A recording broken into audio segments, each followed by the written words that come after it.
Live. Yes. We're live. Hello, everyone. Just double checking on here. Sure. Hi, everyone. Just making sure this works. We have a heat wave, so we have fans on, so hopefully you can hear us okay with all the fans in the background. Yeah, it's pretty warm. Yes, it's working. We're good. Okay, perfect. So happy Sunday, everyone. Oh, if you hear a Beatles song on a bells, we live near the bells. Yes. So that's why it's not our theme music. Yeah. It's not gonna last half an hour. Just for a few minutes. Yeah. Okay. So, Mark, why are transitions important? Yeah, it's a good question, and I think it's complicated. And well, the simple answer is they're important because it's how you move between poses. Yeah. Right? Mm-hmm. So a yoga class with no transitions is just poses. Yeah, correct. Why do you think transitions are important? So because people are moving. Mm-hmm. So when someone is transitioning from one pose to a pose, generally a pose tends to be a stable part of the practice. Then transitioning from one pose to another becomes movement. You are moving from one to the other. So then when there is movement, there are more chances for, let's say, for us to lose the awareness. If you think about you standing in a yoga pose, you are connected with the breath, you are sort of slowly micro moving your body just to find the alignment of the bones. And I think it's easier to find awareness and stay connected into the body when the body is in a stillness, like there is less to think about, basically. Mm-hmm. But then when we are transitioning from one pose to the other, we are adding movement to that. And then when we add movement to that, then it's almost like now there is too much to think about. So they say that when injuries happen in yoga, they happen during transitions. I guess because there is more going on in the brain. So, and if someone is not, let's say that a new person is entering the world of yoga and they are joining a class and they're beginners, and they might be rushing too fast, they might be going too fast from one pose to the other. So we don't know the students. There are many things that go through people's minds Mm-hmm. that we are not fully aware of. Like when everybody is in stillness, it's almost like we can get control in a way. Yeah. But when everybody's moving from one pose to the other, there is less control from the teacher. Mm-hmm. So do you want to add anything to that? Yeah, I was just thinking of what you said about the injuries occurring in transitions, and one that pops to mind is during a vinyasa is the movement from up dog or cobra to downward dog, and how it's really easy to just sort of throw your hips up and back without any awareness of the core. But a good transition, like a well-taught transition, will be to instruct your students on things like engaging the core, to press down through the hands and to feel the hips draw up and back, as opposed to just letting the students sort of flop their hips up and back. Does that make sense? Yeah, totally. Yeah, so I think that in a vinyasa class, it happens so many times, that transition from up dog to downward dog, and your spine's moving from extension. From a back bend. From a back bend, yeah. So just thinking about that, what comes to my mind is how important it is to give really clear cues for that transition, or cues and options for that transition. And now, the reason why we are talking about transitions, let's just establish that first, is because in a lot of the practicums that we have received so far, a lot of students are missing transitions, key transitions. So we just really want to emphasize over and over and over how important transitions are. Yes, they are harder in a way because you have to cue more things. So So I understand if maybe new teachers start to avoid cueing transitions is because there's already a lot to think about. But it is from now, when you're starting to teach, that it is important you start to get used to teaching transitions.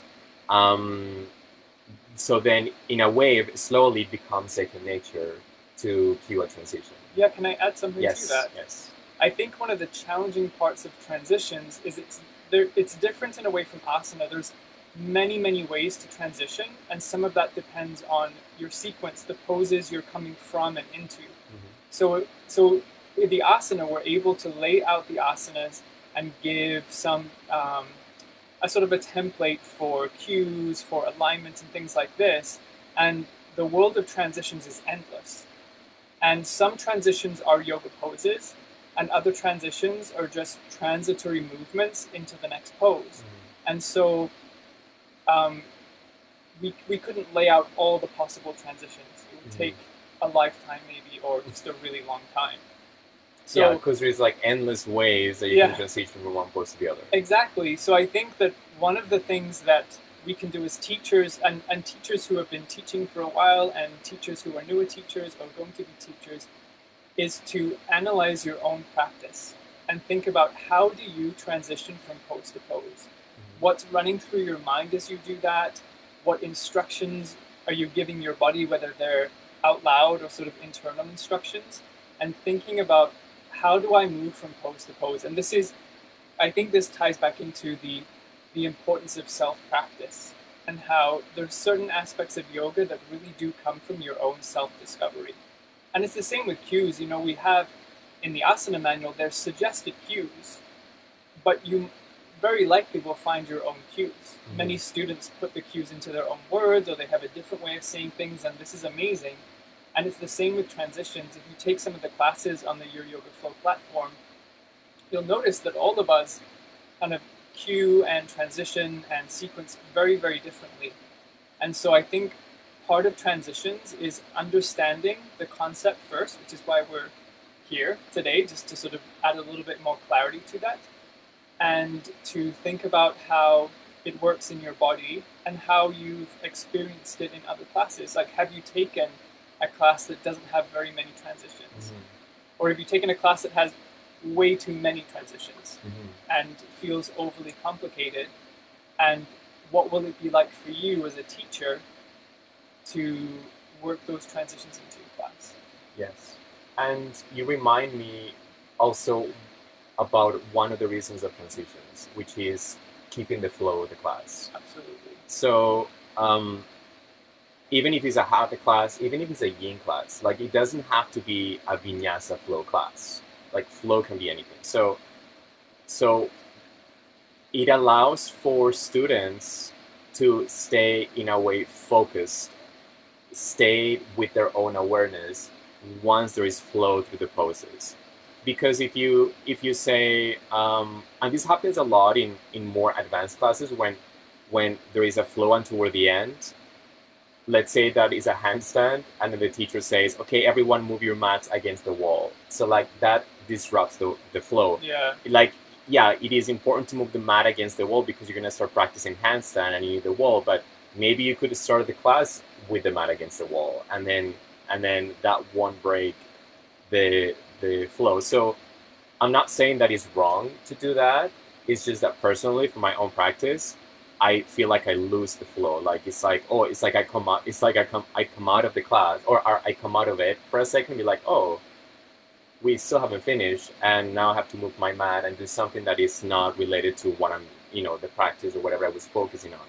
So transitions help to keep the flow of the class, and help the students retain that awareness throughout the whole class. Once you tell them to sort of like break it in any reason, then they're gonna come out of that awareness, because now they have to do something mechanical to adjust their mat, or to, whatever it is they have to do to sort of like get back into.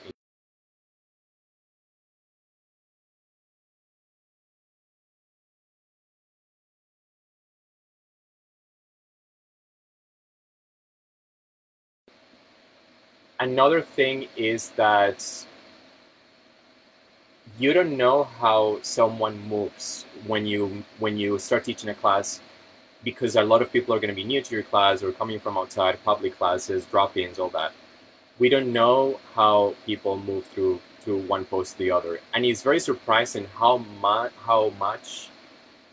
many people have a lot of they have very little lack of awareness in their bodies. And it is because some of us are more kinesthetic than others, some of us are more visual than others, some of us are more auditory, things like that. So someone who's not used to moving their body, it seems surprising, but it is going to be very challenging for them to keep alignment if you don't tell them what they are supposed to do or how they can organize their bones to move from one pose to the other.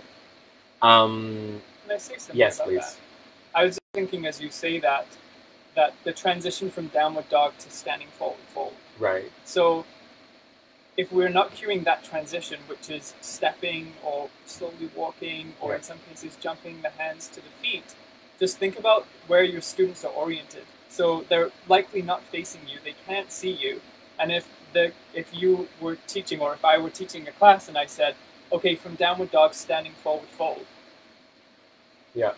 If I'm new to class or I'm confused as to where I am, how do I get from that to the other? And it might seem, like Juan's saying, so simple and straightforward in our bodies because we've been practicing for so long that it just makes sense. Of course you do that. But a very well sort of taught class will cue those things, like step your feet towards your hand, or step right foot and then left foot towards the hands, those kind of things. So I think what you're saying as well is that different learning styles that we have to take into consideration. So using the visual cues by doing it ourselves, using the verbal cues that will help the kinesthetic students, but also understanding that your students might not be able to see you a lot of the time. And so just like in the poses, the cues for the transitions need to be very, very clear, sort of teaching as though someone might be super new to yoga in general. And let's say, for instance, at the beginning of the class, a lot of us start the classes seated in cross-legged in Sukhasana or easy pose. And then also a lot of the time, eventually, you're going to end up moving forward onto your hands and knees. Or let's say that in your sequence, you're going to move from seated Sukhasana into your hands and knees. So get ready for like cat and cows or something, or downward dog, something like that. So it is very common for a teacher to say, let's say that we're meditating seated in Sukhasana or easy pose, or they were doing some poses seated, and then they say, okay, now come to all fours. And then, so you can cross the legs and shift your weight forward onto all fours, but that is very challenging for a lot of people. Or you can bring the legs to one side and then you walk forward onto your hands and knees. But again, if you don't tell them that, some people actually don't know how to get onto hands and knees. So, and there is just, that is like the most simple cue. You can say something about reach your hands and place your hands on the floor, connect to your core, shift forward onto your hands and knees. That's it. Or you can bring the legs to one side, place the hands on the floor, and shift forward to your hands and knees. So you're basically just adding basically 2 extra sentences. So it doesn't have to be, a transition doesn't have to be complicated. A transition is just basically extra cues you're giving someone to go from one pose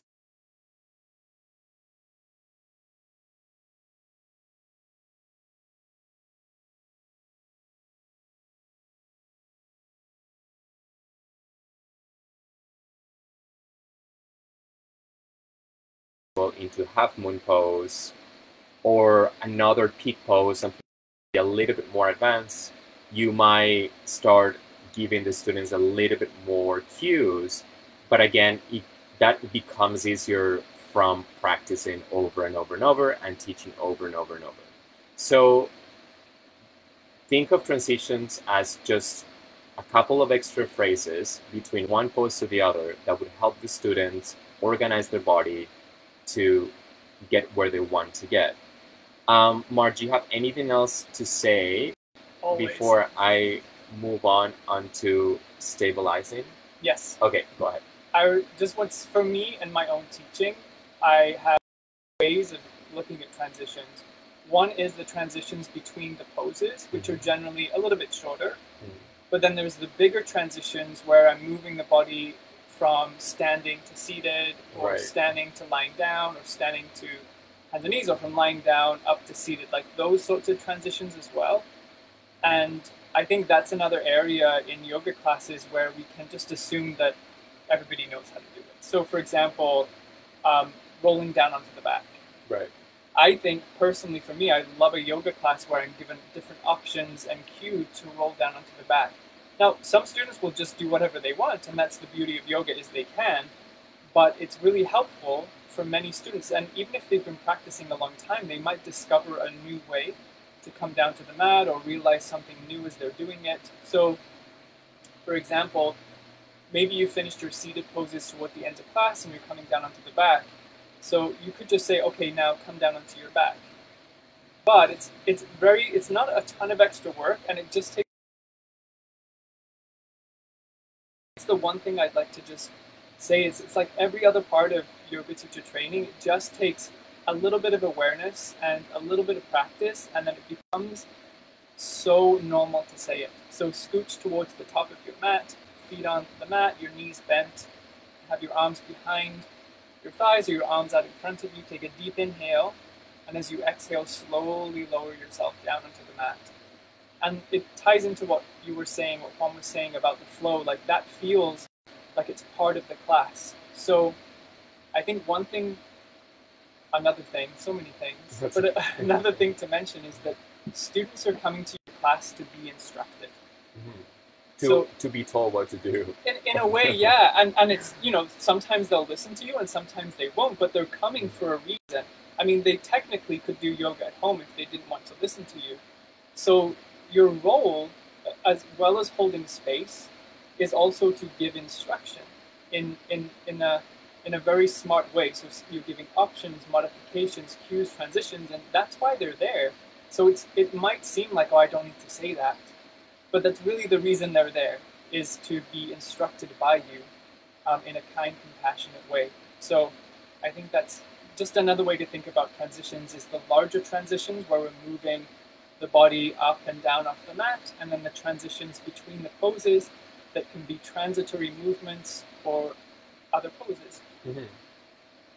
And that reminded me, exhaling. Why do you think that it is nice to exhale, let's say when you are seated, and then you round the spine and you sort of like you have your hands behind your thighs, your spine is upright, you start to round the spine and you start to sort of like lean back to lie down on your back.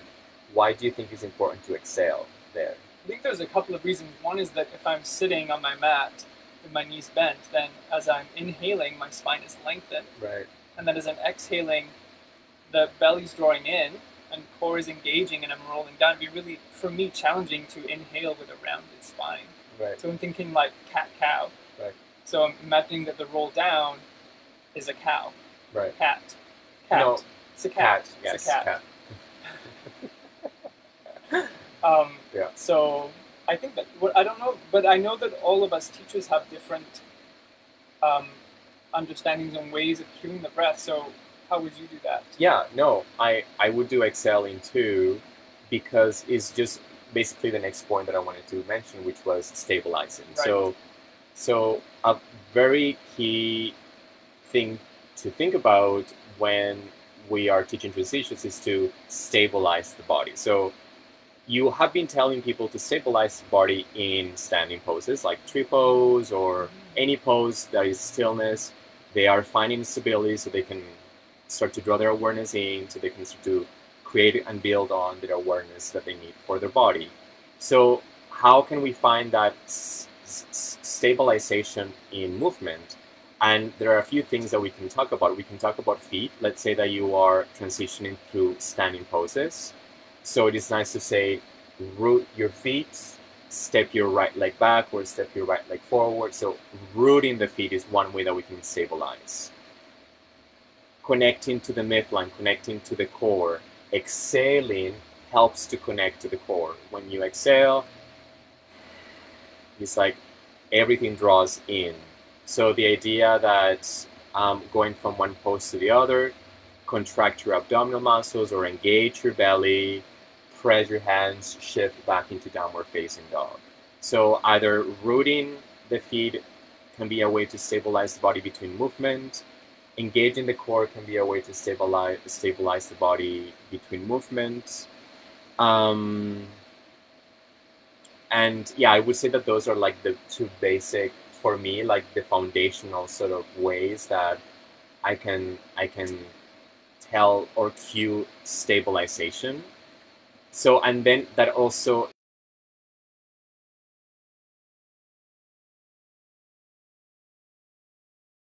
so it's like preparing the brain or telling the brain, you're about to go somewhere else, get ready for this in a way. So, do you want to mention something? No, oh yeah.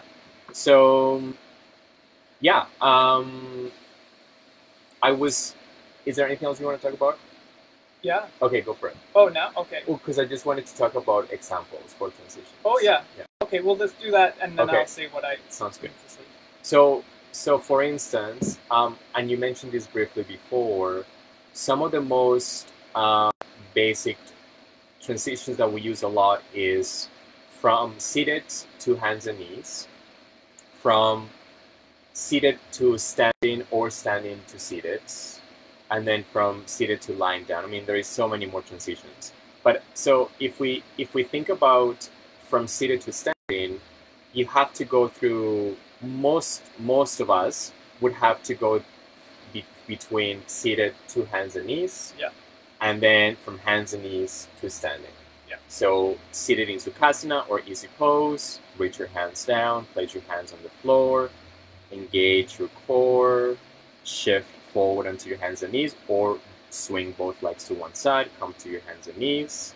So now you're on hands and knees, tuck toes under.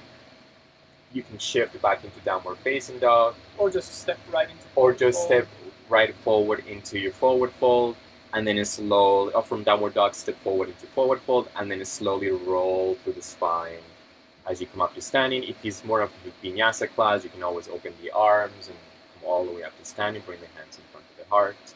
Can I just say Yes. Yeah, so, and that's like a really good example of how to transition from seated to standing. Yeah. And within that, you might expand. So maybe you're taking a really long time to do that sort of bigger transition because Right. you're doing cat-cow, you're Right. doing some stuff in your forward fold, you're in downward dog, you might do a lunge, or like Yeah. you can sort of draw that out, but that is how the body's moving from one position, Yeah. seated, to standing, and that could be very fast, relatively, because that's your goal, is just to get through to get standing, or you could be taking your time and creatively working in some different movement patterns and maybe some different asanas to eventually find your way to that standing position. Yeah, so you can add it into the sequence, basically. Exactly. And sprinkle some poses there. And I'll just say what I wanted to say now because it makes Go for it. sense. Like a lot of this it might seem complicated to talk about it this way, but it's actually fairly straightforward because you've been practicing yoga for a while and you intuitively likely know this. Mm-hmm. But the challenging part about teaching is how do I verbalize it? So it might probably, I think a really helpful way to do this is to narrate your practice, to narrate your practice sequences, to talk and notice where you're sort of missing explaining the transitions to yourself and where your strengths are, where it's like really easy to talk about those transitions to yourself, or you can do it with somebody else if you have someone around, but really starting to say those things out loud so that you understand in your own body what's happening. Mm-hmm. For sure. And also keep in mind your sequence. Let's say that in your sequence you have lying down poses. Yeah. And then you come up to seated, and then you come back to lying down poses, and then you are doing prone poses, which means that your chest and front of the body is on the mat. So think of your sequence. If your sequence is complicated and you're doing lots of up and down and flipping from one side to the other, you're gonna have to teach more transitions. Like you're gonna have to sort of like teach more complicated transitions, and it's gonna break the flow. Let's say that you're lying down, and you're doing some poses lying down, some stretches. Let's say happy baby or bridge pose, and then you wanna go into cobra from there.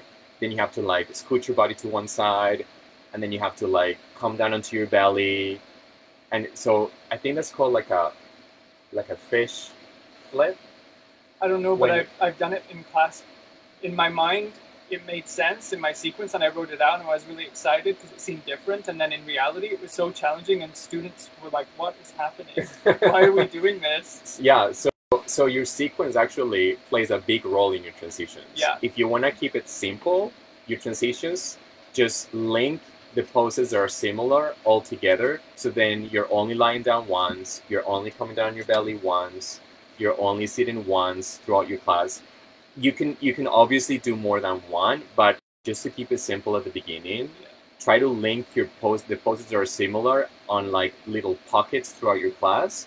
So you don't have to flip back and forth so much. That means you're gonna have to talk more about transitions. It's tiring too as a teacher to Yeah. be sort of constantly doing that. Yeah. Like it makes sense if you even if you analyze some of your favorite classes and notice sort of what the flow of the class is and the way the different positions the body's in, likely it probably is fairly straightforward. Yeah, for sure. Can we talk about just a couple of other examples of transitions? And a big one I think might be from a standing, so like a warrior two, right, to downward dog. So how this is where I think the breath is really important in transitions, and also knowing in your own body what's happening so you can cue your students. So I'm thinking now, just something that I discovered over time in teaching was the back foot in warrior twos at like 85, 90 degrees for some people. And inhaling, the arms are wide, and then exhaling, windmilling the hands down. I began after a while, to talk about bringing the back heel up. So students pass through a little bit more of a lunge as the hands come down, and then stepping back, because I realized in my own body that was happening. I wasn't cueing it in the transition, and that some people had a really hard time bringing the hands down when the back foot was still flat. Yeah, and their brain won't tell them you have to bring the back foot back to parallel. They have to wait for you to tell them to bring the back foot to parallel. So and I'm one of those people who needs to be instructed, because I will do 100% what you tell me to do, even if it is painful. No, but also I'm talking about like kinesthetic awareness. Some people don't know their back foot is still turned out. Yeah, that's true. They have no idea. Yeah. But for us, it's just like so obvious. Yeah, we've been doing it a while. Yeah. We know. So it's like, windmill the hands down, then bring the back foot back to parallel, so lift the heel, and then step back into downward dog. And that really, like, once you get the hang of that, say, like, I don't know what the rule is, I think it's like you say something 6 to 8 times, and it starts to become part of your memory. That's all it takes, but it's a little bit of awareness about what's happening and how. So I like to think, this is going to sound really strange, but I like to think that I'm teaching my mom, who's like a super beginner, has lots of injuries. She won't mind me saying this, and has a different kinesthetic awareness than myself. So I always think about, like, how would I guide my mom through this? Because she's super newbie to yoga, and if I have that in mind, I give all the instructions that I think might be needed for that person to safely and with awareness transition to where we're heading to next. So it's like, if you have a person in mind, you can think like, yeah, that person would really benefit from bringing that back heel up, so because they might not. Like, I think that's sometimes a nice way to do it too, is to think about who you're teaching to. And most of us are teaching all levels classes, and so we have to sort of teach those in a way that they're accessible. So understanding that there's beginners in every class, likely.